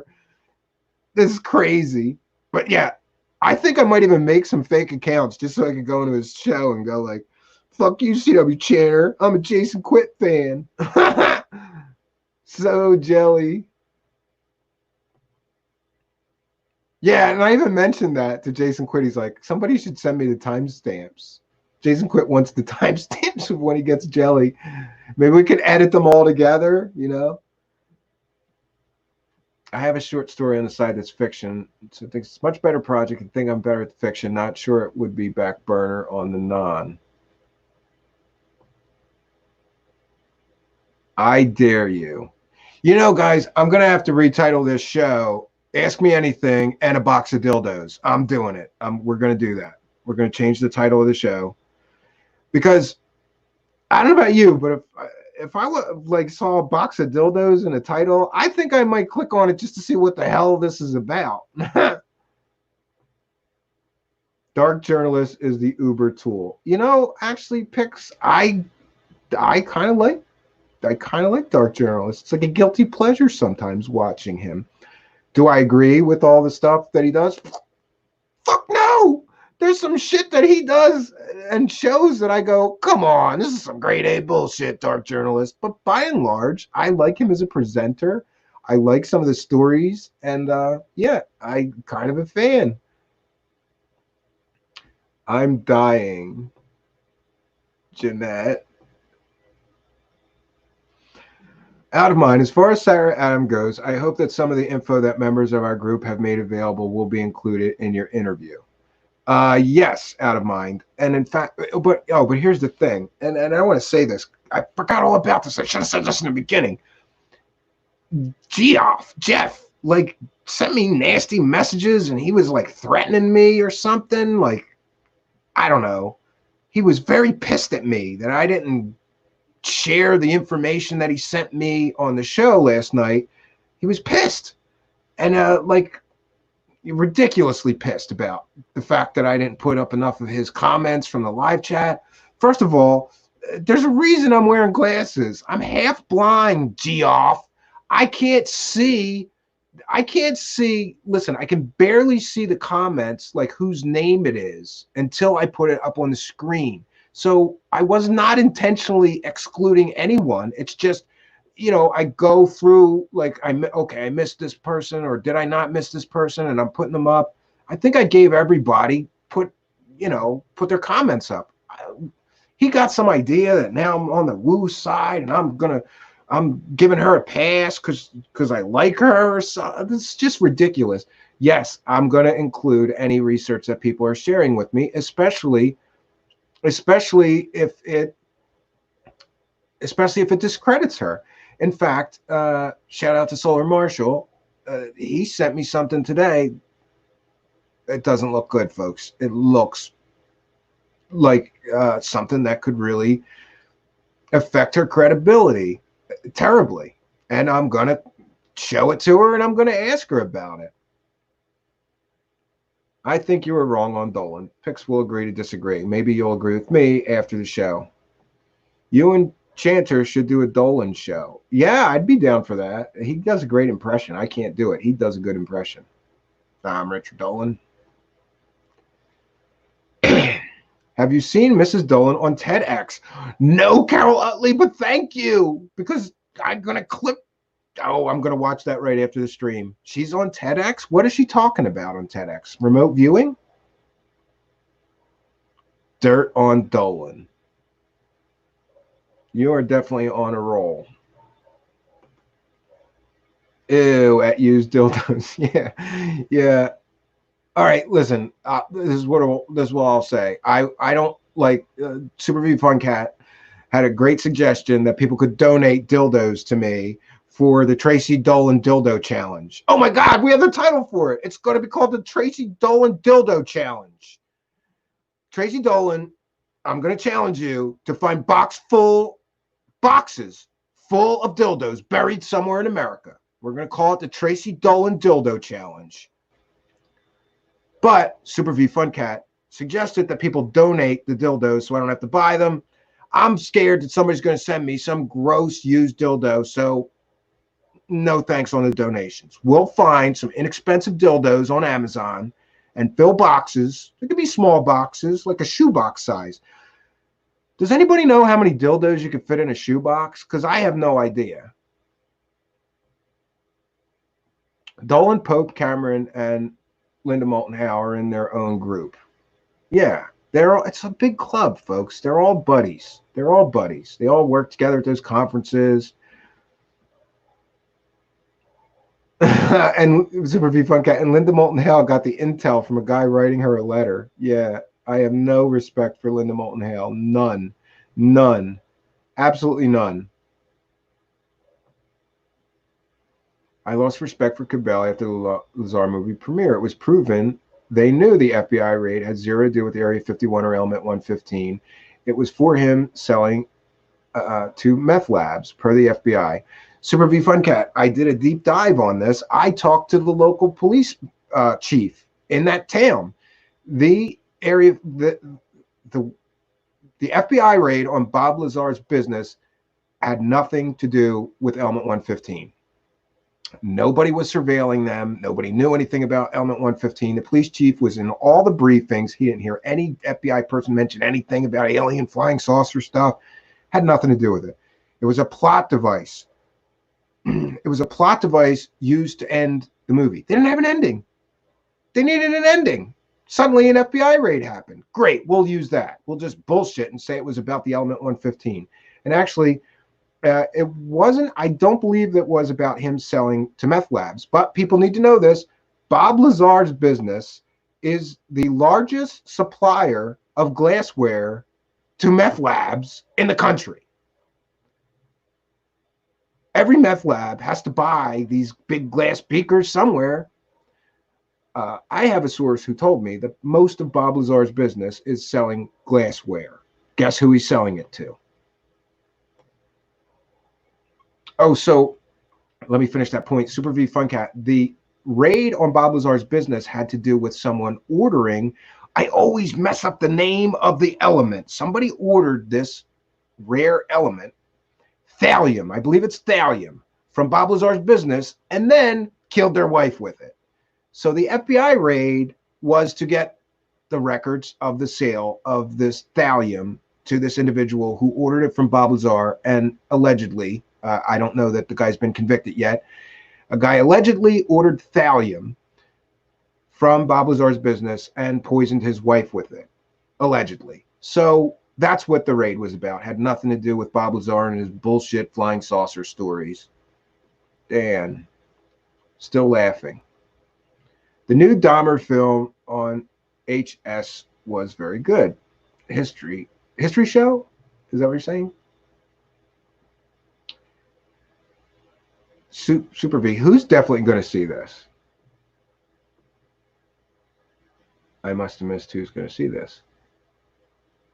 Oh, did I miss one? Did I miss this comment? Oh, yeah, you lost respect for Corbell. I've been posting Chuck Norris saying and subbing Jason's name on Twitter. No CW cringes. Oh, mine, that's funny. You are trying to drive CW mad. No, not really. Listen, I like CW Channer.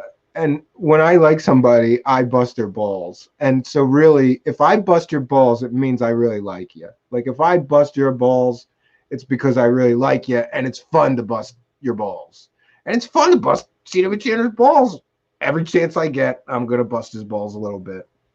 He's doing great, too, over there. I just was listening to his David William or with Wilcock and that fake near-death experience guy bullshit. I can't believe that he can sit through 5 hours of David Wilcock videos in order to produce content. Like, please God, no matter how bad I need to do shows and don't have anything to do shows on, please God, don't make me watch 5 hours of David fucking Wilcock. No. I am liking the editing altogether. Yeah, that's what I think we should do. Somebody's got a timestamp. Every time CW Channer gets pissed off and starts bitching about Jason Quit, and then we'll edit it all together.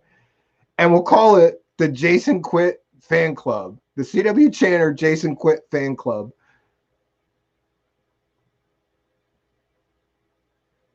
Steven, you troll. Yeah, I am sometimes. Come on, it's fun. Stina, I gotta think of something to start trolling Stina with too. We have to. She's a little harder though, because she's not like, I don't know. CW is a little easier.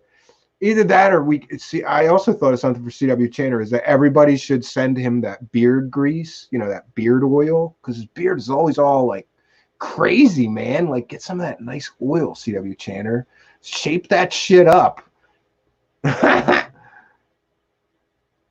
Dark Journalist is insane. Maybe. Mentioning my name is almost as bad as mentioning Jason. Really? I did not know that. I thought you guys were okay. I've heard him mention you recently. He said something about like you think Paranormal Hood Jiggy isn't going to talk about this. Do you think Stephen Cambian's not going to talk about this? Do you think Stina Maria is not going to talk about this? I don't think he'd be mentioning you on the show if he was pissed off at you. William Pixley agreed on dark journalist. The guy is just a douche canoe, dark propagandist, not a journalist. I don't know. I maybe I will agree to disagree. I don't know. You know what though? I have to be honest. I haven't had time to watch any of his stuff in like a year. So for all I know, he's covering Mary Poppins conspiracies. Like I don't know. I really don't know. When I was still watching him, I liked and I enjoyed watching him. Geoff gets crazy. Yeah, he is like literally threatening me about. He said, here's what he said. I did a show on David Wilcock and the Paradise Fires. And in the show, and remember, this is like a year after the Paradise Fires happened, maybe. But David Wilcock did, and sadly, Geoff lost his home in that fire. So he's very sensitive about it. And he was pissed off at David Wilcock because David Wilcock made up this story that it was a directed energy weapon from the government to kill these tall white aliens that lived in Paradise, California. And I did a show on David Wilcock, and I called all these dentists in Paradise, California, as a joke, a goof, to see if any of them had been specially trained to deal with the aliens' teeth. Because David Wilcock mentioned that. He's like, there's so many aliens, and there's dentists in town. They have to be specially trained to deal with these aliens' teeth because they have different teeth from humans. And I was like, David Wilcock, what a bunch of bullshit. So as a goof, I just Googled Paradise, California dentists, and I started calling. And I don't remember how many I called. In the show, I said I called every dentist in Paradise, California. Couldn't find one that was trained to deal with the alien teeth. I must have called 10. I don't know. So Geoff is pissed off at me now, thinking I gave this Sarah girl a pass or something. And he said, I lied to my audience because all the dentist's office in Paradise, California burned to the ground. First of all, I don't know if that's true, but when I was calling those dentists was a year later. Mr. Geoff, do you really think, even if all the dentist's office burned down, that they would just not forward the number to their new office or use that number at their new office? I don't know.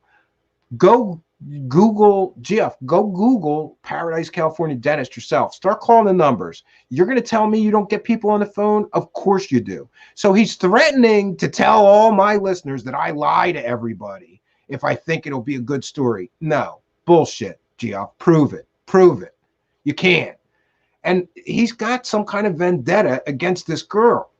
And by the way, at least one person told me he's got a vendetta against this girl because he tried to get with her and she wasn't having that. A guy, dude, if you're that bitter, you try to get some tail off her and she said no, and now you're gonna be all nasty to her. You got issues, bro. And called me a liar and threatened me. And then he said he was going to send the information. He was pissed off also that I didn't screen share these.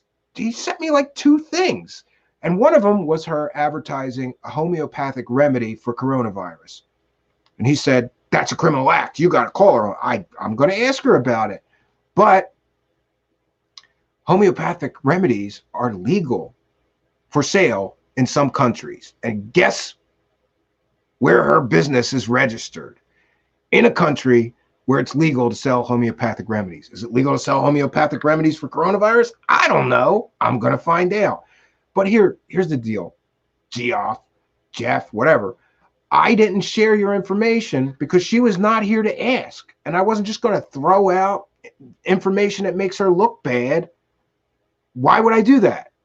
Why wouldn't I wait until she was here with me on the show and I could put it up on the screen and we could both look at it and I could say, hey, Sarah Adams, are you selling bullshit homeopathic remedies for the coronavirus? Are you selling healing sessions for people with the coronavirus? You think I'm not going to ask her that, Geoff? Jeff, whatever? Of course I'm going to ask her about that. I didn't want to do it I didn't want to do it last night. What am I going to do? Put it up and go, see what she's doing? We're going to have to ask her about this. No, you wait until you have the guest so you can ask the proper question, Jeff. I'm not a journalist, okay? No, I don't know if that's the proper way to do it, but I think it is to give her that's the fair way to do it. Give her an opportunity to defend herself about the accusations that you're making against her. So that's what I'm going to do. And you can threaten me. You can, send me your nasty messages. You can threaten to tell all my listeners I lied about these dentists and you know the truth because the dentist office burned down.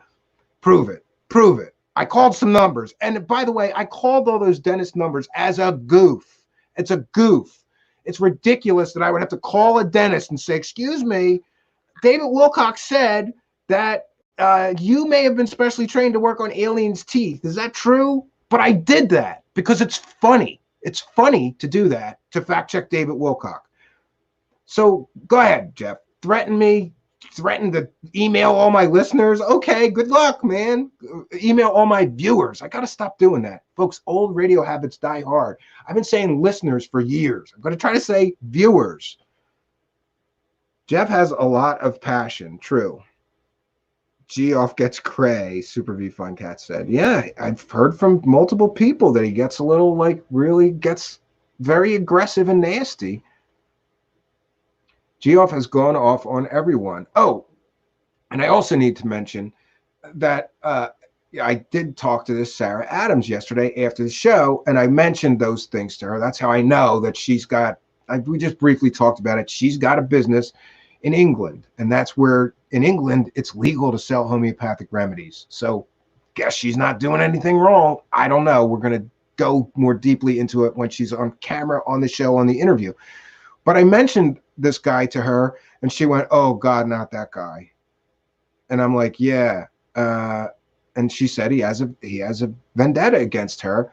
And she also mentioned that when he was having this fundraiser because he lost his house, she gave him a bunch of money.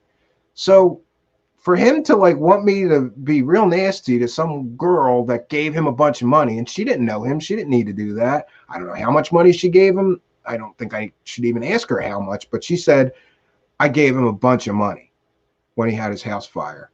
And he's just got a vendetta against me. And he really hates me and he's nasty and he's spreading all these rumors. So, I don't know. But my point is,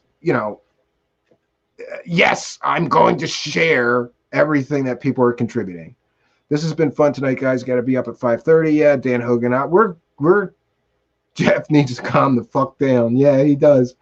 I thought Solar Marshall was a gal. Maybe. I don't know. No. He was on C.W. Channer's show. And, there's another thing with Jeff. Jeff was pissed off at C.W. Channer. He said he doxed Solar Marshall, but Solar Marshall went on C.W. Channer's show and said his own name. So there was no dox there. Yes, Solar Marshall is Dan, a male. Yay, Solar has the scoop too. Yes. Oops, sorry, Caps. No, that's quite all right. You are a hoot, man. Thank you, Pix. CW's impression of who? Og? Og T was on spot today. Only package new donations. Yeah. Yeah, like those when you donate a toy, it's got to be new. Don't give us your old stuffed animals or anything. That's dirty. If you make it the Tracy Dolan Dildo Challenge, you will never get Dolan to come on. Oh, come on. It's funny, Pix. How about this? Pix, here's what I want you to do. If you say that you got an in with Richard Dolan, I want you to contact him and tell him about this show. Tell him a little bit that I want to do a show about the fact that I think that a lot of his so-called research is bullshit now and how he sold out for clicks and views. And I'm going to do that show and present evidence that he's a sellout loser now, and he can come on my show. Gee, maybe that is not a good invitation. My point is, go to him and see if he'll come on my show. If he says yes, then we'll call it something else, or we just won't do that out of respect for him. And maybe I'll get to talk to him and we'll come to some understanding. I don't know. But if he refuses to come on my show, I'm calling it the Tracy Dolan Dildo Challenge. Depends on the size, just guessing. Leave it to Out of Mind to comment on how many dildos we can fit in one box. Did someone say dildos? Yes, Daniel, you're late. So we're going to do this thing, and we're going to call it the Tracy Dolan Dildo Challenge. And what I'm going to do is I'm going to bury boxes of dildos across America. I'm going to ask listeners across America, can you help me bury a box of dildos? And then Tracy Dolan is going to use her super secret psychic remote viewing abilities to tell us where all the boxes of dildos are buried. Because according to her, a remote viewer can do that. So I think this is a valid challenge. And we're just using dildos for comedic effect and fun. Because it's much more fun getting her to find boxes of dildos than getting her to find boxes of, I don't know, bricks. I suppose it depends on how large. And half of our show tonight has turned into a show about dildos. This is terrible, folks. But it's fun terrible, though, so it's okay. That's beyond my pay grade. I'm just guessing. Jeanette is guessing. Yes, hashtag that shit. Tracy Dolan Dildo Challenge. We're going to get that trending on YouTube. Thorium. Pixley, you may be right. I think you're right and it's thorium, and I always say thallium, or I'm right and it's thallium, and I used to always say thorium. But I think you're right. It's thorium was the element that somebody killed their wife with, and he ordered that element from Bob Lazar's business. Okay, CW is definitely going to see. CW is going to see what? What is he going to see? Oh, about the Jason Quitt stuff? Yeah, maybe.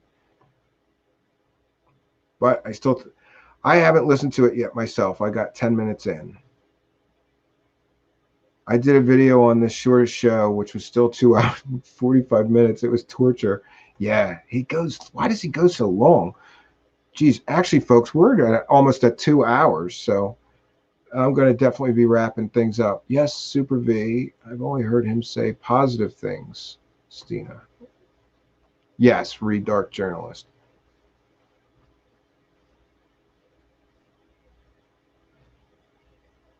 Oh, he lost it when somebody mentioned your video.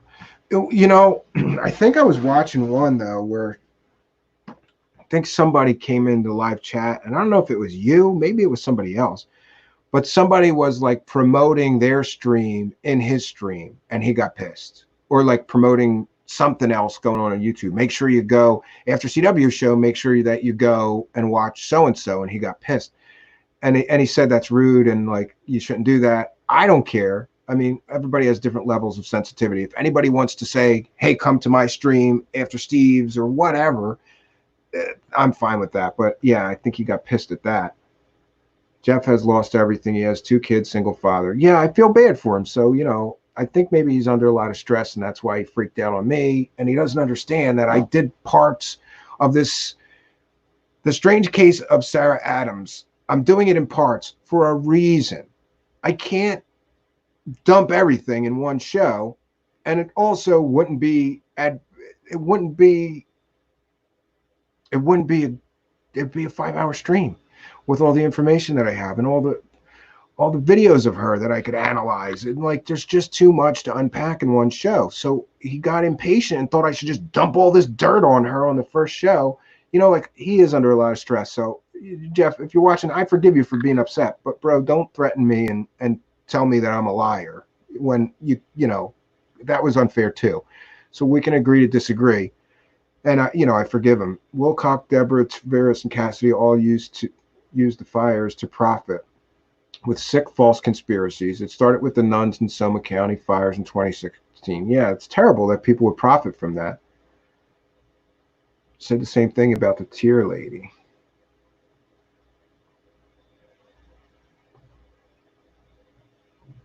Okay.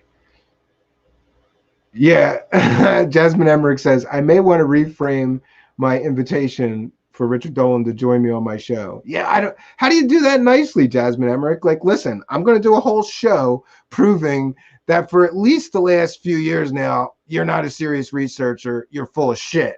And do you want to come on my show and answer some questions? Like, you can't do that nicely. No, someone was promoting a show happening at the same time. Now, in that case, I would agree with him. Like, if you go into somebody's live chat and go, oh, forget, Forget CW Channer. You know, Steve Cambion streaming right now. Come into his stream. That would be an asshole thing to do. Peace out, folks. Okay, Pix. Good night. You also, Pix. It was later that night. Mine was timed for 8 or something, and someone mentioned to check it out later, and it was, I think, 45 minutes from premiere time. Yeah, like I said, if it's like a later time, I wouldn't mind. But, you know, uh, listen, I used to be in rock bands where um, it was considered rude if you went in the venue and handed out flyers for your band. But the unwritten rule was if you did it outside of the venue, that was fine. And I mean, guys would get really upset if you went in the venue, like you, and really it's stupid to do that anyway. Why would you pay $5 or $10 to go see a band you don't want to see just to advertise to their, you know, hand out flyers to their fans? I would always be on the outside and just hand out my flyers on the outside. And a lot of people don't know this. There is an unwritten rule in magic. If you're a magician and you happen to go to another magician's magic show, you're not allowed to do magic at all. You're not allowed to show people card tricks. You're not allowed to tell people you're a magician too, because that's that guy's spotlight that you're taking. He's the magician tonight, not you. A lot of people don't know that. One of the worst, the biggest way to make an enemy of another magician is to go to his show, even outside. Let's say you're in the line outside waiting to get into another magician's show. If you're in the line going, well, it's a magic show. People here like magic. I'll show some of my card tricks. You could get thrown out of the venue. You could get told to leave by that magician's staff. It's crazy kind of a rule, but it makes sense, right? That's that guy's magic show. He's got the venue. He's got the audience here. It's his show. You don't, me too, you know? So maybe it's about that for him. Like people are me tooing. I don't know. These are the things that happen. Correct, Super V. He then told people to go to my channel and say, CW covered this first. Yeah, but you know, listen, here's what I'll say. I think somebody like said that he is territorial, or maybe he doesn't like anybody else covering the same clowns that he does. I don't know. I think, you know, it's a free world, Stina. If you want to cover the same clowns that he does. Oh, I got to mention this too. People keep asking me if I'm going to cover those clowns. And, you know, quite honestly, I think Stina Maria especially is doing a bang-up job doing it. And besides that, the guy, the one of those guys is suing everybody. He's suing his manager. He's suing his director, you know, this Leon Isaac Kennedy. He's suing the woman that organized his conferences. He's suing CW Channer, Cliff High, Jay Widener, Ari Stone, and Gaia Corporation. And listen, he's suing them for bullshit. It's bullshit what he's suing them for. It's such a ridiculous case. It's going to get, you know, thrown out or won very easily because he can't prove any of his arguments. But the problem is, if he sues you, you still got to hire a lawyer. Even CW Channer, he thought he could file something himself. He's not administered. He's not registered in the bar in the state of Colorado. So he's going to have to register himself as a lawyer in Colorado in order to represent himself in that case, which is costly. He's going to have to, it's the whole thing is, I don't, first of all, I don't think those clowns are worth the time and energy that people pour into them. I mean, especially somebody like CW Channer, who's got, what has he got? 300 videos about Corey Good, maybe more. That's a lot of time and energy. So people keep asking me if I'm going to cover them. For right now, I'm saying I don't really want to. I may in the future. And by the way, Stina Maria is in the live chat. Stina Maria, do I have some amazing dirt on those two clowns that nobody's ever heard before that would probably get amazing number? That's one thing. Listen, I have some amazing dirt on these two clowns. I have information that nobody's ever seen before, right?